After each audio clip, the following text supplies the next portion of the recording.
Hello everyone, and it's been a while since we did one of these mini studio videos, and I'm glad to have returned. There's been a lot of new boots being launched before the new season, and the first one I have in hand is the Puma Ultra 1.3, which is for me really exciting. So I'm really excited to talk about it. So let's begin to talk about what's the difference between this one and the previous generation Puma Ultra 1.2. Now the Puma Ultra is Puma's speed boot line, and you know the previous generation 1.1 and 1.2 was actually our BOOTHYPE Boot of the Year, and this is the first time Puma is going to be featuring a major update to the Ultra line, which is what you see here in the bright red boot. Now just a bit of an update. So this actually builds on the same formula as the previous Ultra, but with some new ingredients as well. So just to take a look at what the old formula was, it was a speed boot which was very sleek, as you can see here, extremely lightweight at 170 grams, I'm sorry, which is easily the lightest boot in the market. The main construction, as you can see, it's built with these fabric textile, which is called, as you can see here, Matrix Evo. Maybe just go a bit further. Matrix Evo right here, and what it does is that it's a very light and surprisingly durable and also very comfortable fit. This allows the boot to be rigid enough to keep a good lockdown, but also be light and comfortable at the same time, and part of the lightness is due to this sole plate that you see here, which is extremely light and comfortable. Now, based on that same idea, the current boot, as you can see over here, which is the 1.3, which is launching now, they have changed the upper entirely. Well, they talked about Matrix Evo, and over here they mentioned that Matrix Evo still exists. The Matrix Evo technology still exists within the boot, but where the threads are, it's a lot less significant. You can see the blue and black lines over here, and then you see all these grid lines that you see that forms vertical and horizontally. These are where the Matrix Evo threads are, and compared to what you had over here, which is pretty much you know, the main bulk of the boot, the Matrix Evo threads, which are supposed to be rigid and strong and soft at the same time, are only forming essentially what is the skeleton of the boot. And what you have is the other thing over here called the speed cage. What Puma says is that it's a microfiber mesh, and that actually forms, as you can see even see it's a bit translucent against the light, right?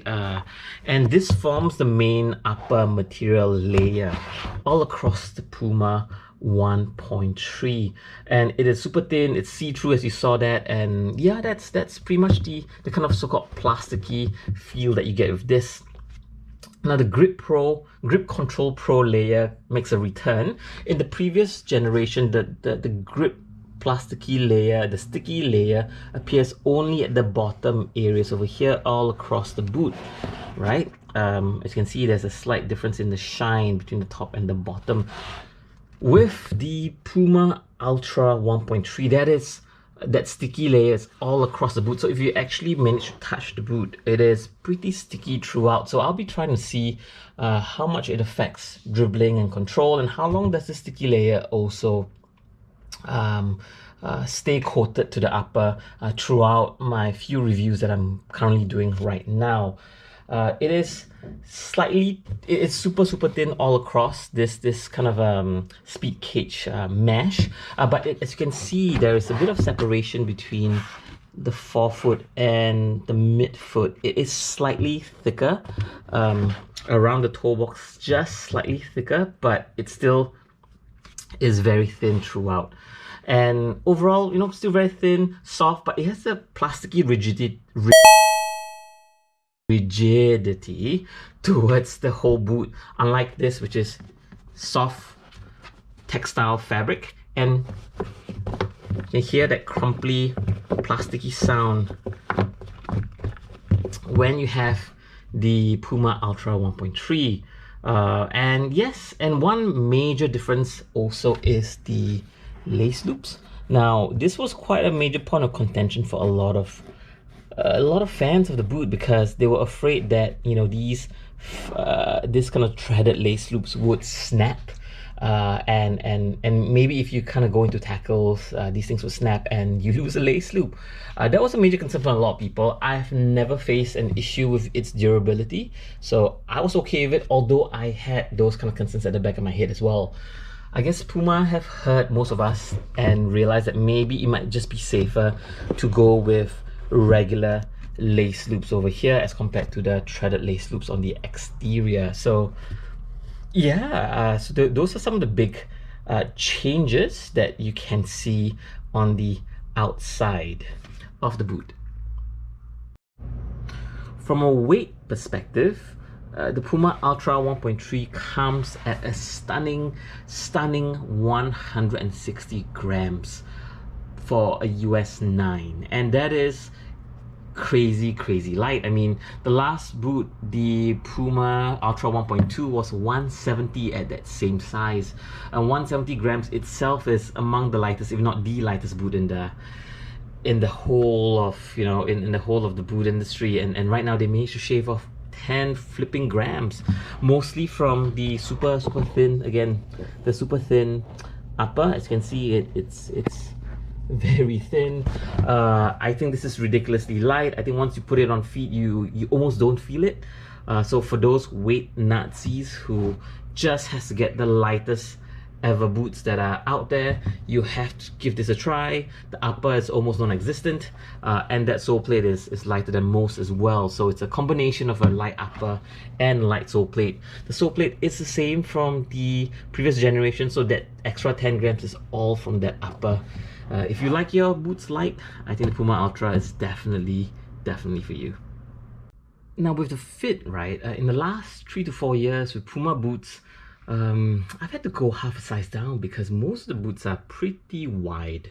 And the old Puma Ultra 1.2, although it looks sleek and narrow, it is deceptively wide. So I had to go half a size down, and I think the width was perfect, and you know, the length was perfect as well, half size down.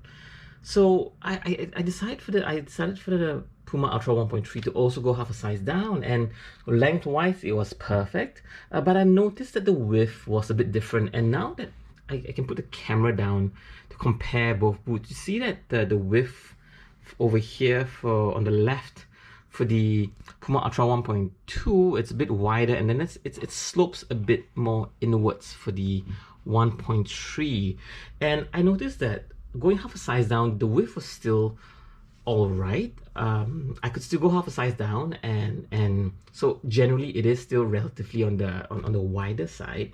But there was one small difference that I've seen that they've changed with the shape and the last of the new Puma Ultra 1.3. I noticed quite often that the outside of the joint on my big toe, which would appear a bit more around here, it pushed out wide quite a bit. So you would see a small bulge on the outside of the boot. Now this caused a bit of bulging and a bit of folding of the material as well. And at the point of recording, I only walked in them, right? I haven't ran in them yet. I haven't, you know, had big changes of direction, but I have a slight concern because with the joint of my big toe kind of sticking out right outside over here, I felt there was a lack of support in that area, with a bit of, you know, stud and sole plate pressure pushing up into the base of my foot, because again that area was not supported and that area kind of sticks out.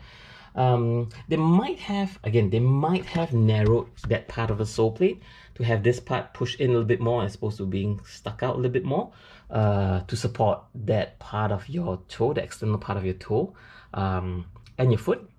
So Yeah, I'm a bit concerned for now, but let's see how testing goes. So if you're truly concerned about that, maybe, and you want to buy like right now, maybe go true to size to get the extra space by the side, and you might get some extra space around the toe box as well, which might be more comfortable for you. If you're a wide-footed player, definitely go true to size. But yeah, this is an interesting phenomenon, as you can imagine, because the boot, as you can see, really curves inward a little bit more, and maybe that might have affected the shape of the boot just ever so slightly. The sole plate has gone through very little changes, at least to the naked eye. I mean, I still can't confirm that bit around the big toe over here, but everything else looks pretty much the same. The bladed starts throughout the boot looks very aggressive. Maybe it looks too aggressive for artificial ground, but I think the reality is quite the opposite. You know, I play a lot on artificial ground, and we tend to wear shorter conical studs for much more gentle ride on a very shallow ground.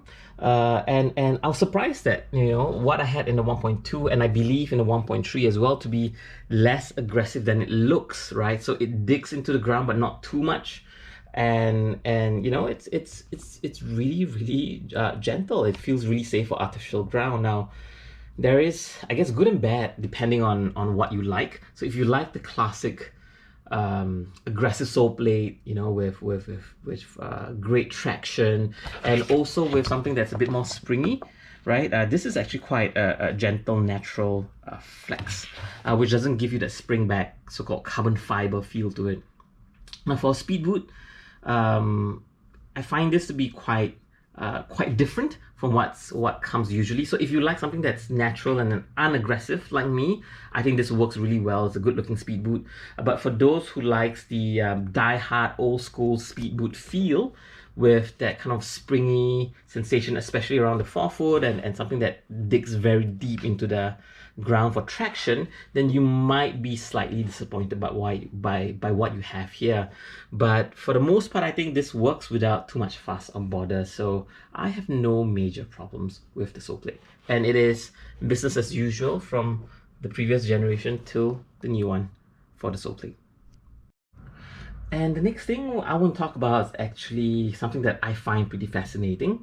Puma invited us to their global press conference, and in that press conference they announced a ladies variant of the boot, of the Puma Ultra 1.3. Now, how different it is, to the naked eye you can't see much of a difference, but what they claim is that they've lowered the volume of the instep a bit more, and the volume of the midfoot and the forefoot. So essentially a much more lower volume boot, much slimmer as well, all round. And one major difference that they've noticed is the need for conical studs. So this is obviously the regular unisex version, but the ladies version has rounded conical studs, and this was based on feedback from the woman testers and the female players, that they prefer conical studs, possibly due to slightly different weight distribution.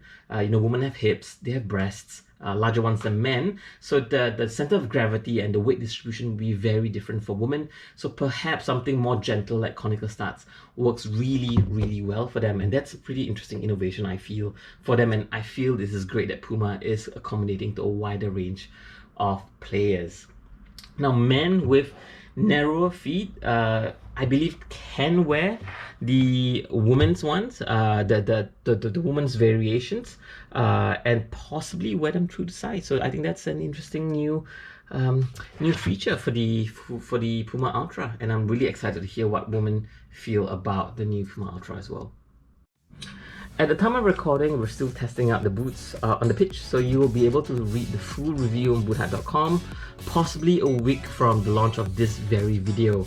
My conclusions is that while I prefer the feel of the raw knitted Matrix Evo upper, because it feels more premium and comfortable, and this is really subjective, I think this new plasticky take does feel more like a really classic speed boot, and it still has a wider fit than most speed boots out there, so that's I guess a positive. I still have those concerns around the width, especially around the toe box, around the large toe joint over here where it kind of sticks out. So that is a concern, and we'll actually cover that, our true impressions of it, in our final article, so do keep a lookout for it. And yeah, I think this is an interesting evolution, not a revolution, but evolution of the Puma Ultra series. So let me know what you think of this, especially the ladies who are watching. Let me know what you feel about the new cut for the woman, especially going narrower and smaller volume across the midfoot as well. So again, thank you so much. This is BOOTHYPE.com signing out. Let us know and share your comments in the comments below. So here we are signing out. Cheers, guys.